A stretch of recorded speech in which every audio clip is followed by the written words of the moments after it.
আপনারা আজ ফ্যাসিবাদ মুক্ত পরিবেশে দলের প্রতিষ্ঠা বার্ষিকী পালন করছেন।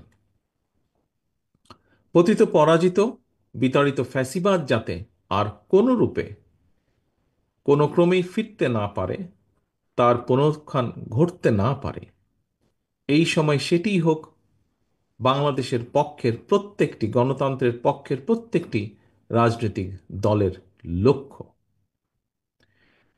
প্রিয় উপস্থিতিবৃন্দ, ফ্যাসিবাদের পথ রুদ্ধ করে রাষ্ট্র, সরকার এবং রাজনীতির গুণগত পরিবর্তনের জন্য দরকার প্রয়োজনীয় সংস্কার।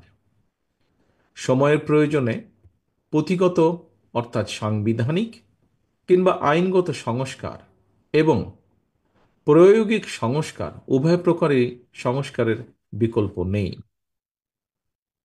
অল্প কিংবা বেশি সংস্কার বলেও কিন্তু কিছু নেই। রাষ্ট্র ও রাজনীতির প্রয়োজনের সংস্কার একটি চলমান প্রক্রিয়া, ধারাবাহিক প্রক্রিয়া। তবে আমার কাছে মনে হয় পুঁথিগত সংস্কারের চেয়েও প্রায়োগিক সংস্কার বরং অনেক বেশি জরুরি। উপস্থিতিবৃন্দ, এই কথাটি বলার অর্থ হল আমাদের বর্তমান সংবিধানের ৬৫-র ২ অনুচ্ছেদ লঙ্ঘন করে জনগণের ভোট ছাড়াই ২০১৮, ২০১৪ এবং ২৪ সালে নির্বাচনে নামে প্রহসন চালিয়ে যে কথিত সংসদ এবং সরকার প্রতিষ্ঠিত করেছিল, সংবিধানে জনগণের সরাসরি ভোটের অধিকার দেওয়া থাকলেও জনগণকে কিন্তু সেদিন ভোটের অধিকার প্রয়োগের কোনো রকম সুযোগ দেওয়া হয়নি। ফ্যাসিবাদ কায়েম করে জনগণকে সারা দেশের জনগণকে অসহায় এবং ক্ষমতাহীন করে রাখা হয়েছিল। এ কারণেই আমি মনে করি রাষ্ট্রে স্বৈরাচার কিংবা ফ্যাসিবাদ রুখে দিতে সবচেয়ে বেশি প্রয়োজন জনগণের রাজনৈতিক ক্ষমতায়ন। জনগণের সরাসরি ভোটে নির্বাচিত প্রতিনিধিদের নিয়ে সংসদ সরকার গঠিত হলে অবশ্যই সেই সরকার জনগণের কাছে জবাবদিহি করতে বাধ্য এবং এর মাধ্যমে রাষ্ট্রের নাগরিকদের রাজনৈতিক ক্ষমতা নিশ্চিত হয়।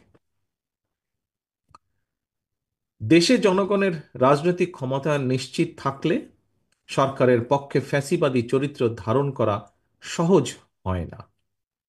সরাসরি ভোটে নির্বাচিত সরকার, অন্তর্বর্তীকালীন সরকার কিংবা তত্ত্বাবধায়ক সরকার, সরকারের চরিত্র যাই হোক, সরকারকে জনগণের কাছে জবাবদিহি করতে বাধ্য করা না গেলে ক্ষমতাসীন সরকার হয়তো নিজেদের অজান্তেই স্বৈরাচারী হয়ে ওঠে এবং এই কারণেই হুমকি ধমকি উপেক্ষা করে হলেও অবশ্যই নাগরিকদেরকে সরকারের গঠনমূলক সমালোচনা জারি রাখতে হবে।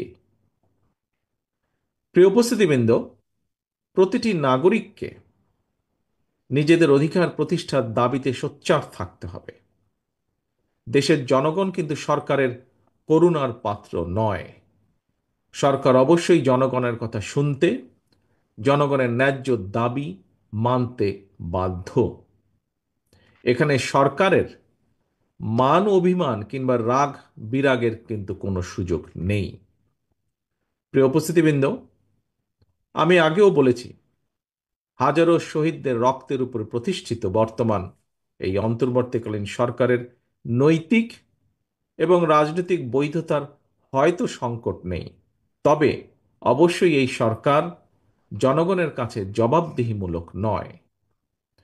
সরকার যেহেতু জবাবদিহিমূলক নয়, সেহেতু নৈতিক কারণেই সরকারের সুনির্দিষ্ট পরিকল্পনা জনগণের সামনে স্পষ্ট থাকা প্রয়োজন। জনগণকে অন্ধকারে রেখে রাজনৈতিক দলকে বা দলগুলোকে অনিশ্চয়তায় রেখে শেষ পর্যন্ত কোনো পরিকল্পনায় কার্যকর এবং টেকসই হয় না, হবেও না। প্রিয় উপস্থিতিবৃন্দ, জনগণের সরাসরি ভোটে নির্বাচিত সরকারের মতো অন্তর্বর্তীকালীন সরকার সকল দায়িত্ব পালন করবে, হয়তো দায়িত্ব পালন করবে, জনগণ হয়তো এমনটি আশা করে না।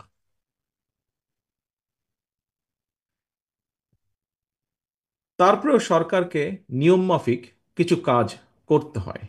এরই ধারাবাহিকতায় দেশের বিভিন্ন শ্রেণী পেশা মানুষের সমস্যা সম্ভাবনা সম্পর্কে সরজমিন অভিজ্ঞতা না থাকলেও অন্তর্বর্তীকালীন সরকারকে নিয়ম মাফিক চলতি অর্থ বছরের বাজেট ঘোষণা করতে হবে।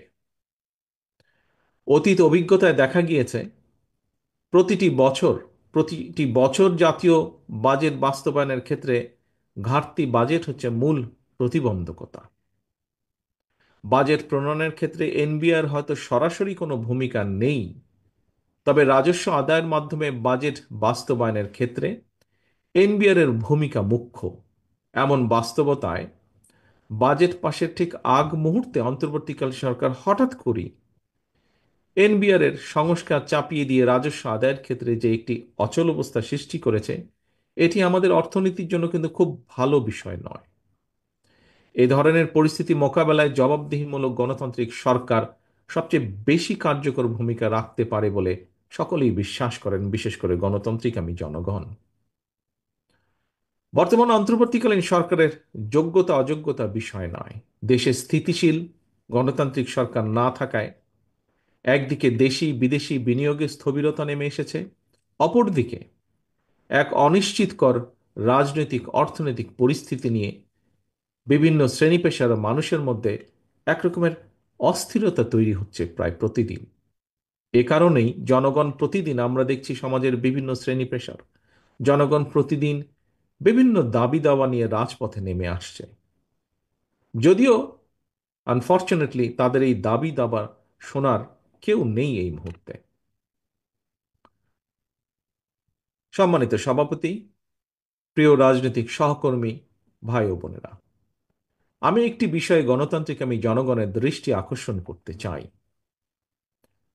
জনগণের বাংলাদেশে জনগণের ভোটে জনগণের কাছে জবাবদিহিমূলক সরকার প্রতিষ্ঠায় যে কোনো ধরনের অজুহাত কিংবা গড়িমসির সুযোগ নিয়ে পতিত পলাতক পরাজিত স্বৈরাচার মাথা চাড়া দিয়ে ওঠার অপেক্ষায় রয়েছে, কিন্তু এটি আজকে বিভিন্ন বক্তার বক্তব্যেও ফুটে উঠেছে কথাটি।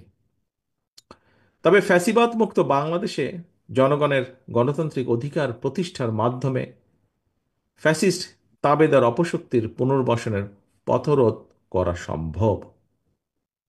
আমরা নিজ নিজ দলীয় আদর্শ এবং কর্মসূচি বাস্তবায়নের ক্ষেত্রে ফ্যাসিবাদ বিরোধী রাজনৈতিক দলগুলোর মধ্যে প্রক্রিয়া বা পদ্ধতিগত বিরোধ দৃশ্যমান হলেও আমি দৃঢ়ভাবে বিশ্বাস করি দেশ এবং জনগণের বৃহত্তর স্বার্থে ফ্যাসিবাদ উত্থান মোকাবেলায় একতরফা ইস্যুতে বাংলাদেশের গণতান্ত্রিক আমি জনগণ বিগত 5ই আগস্টের মতনই ঐক্যবদ্ধ। প্রিয় উপস্থিতিবৃন্দ, সম্মানিত অতিথিবৃন্দ, সম্মানিত সভাপতি, অন্তর্বর্তীকালীন সরকার প্রধানের সঙ্গে দেখা করে রাজনৈতিক দলগুলো আবারও জাতীয় নির্বাচনের তারিখ, দিন, সুস্পষ্ট দিনক্ষণ ঘোষণার দাবি জানিয়েছে। বিএনপির দাবি আগামী ডিসেম্বরের ভেতরে জাতীয় নির্বাচন অনুষ্ঠিত হতে হবে। জাতীয় নির্বাচন অনুষ্ঠানের লক্ষ্যে জনপ্রশাসন, আইন শৃঙ্খলা বাহিনীর প্রয়োজনীয় সংস্কারের জন্য অন্তর্বর্তীকালীন সরকারের প্রতি বিএনপি সহ আমরা যারা একসঙ্গে রাজপথে আন্দোলন করেছি, আমাদের সর্বাত্মক সমর্থন অব্যাহত রেখেছি।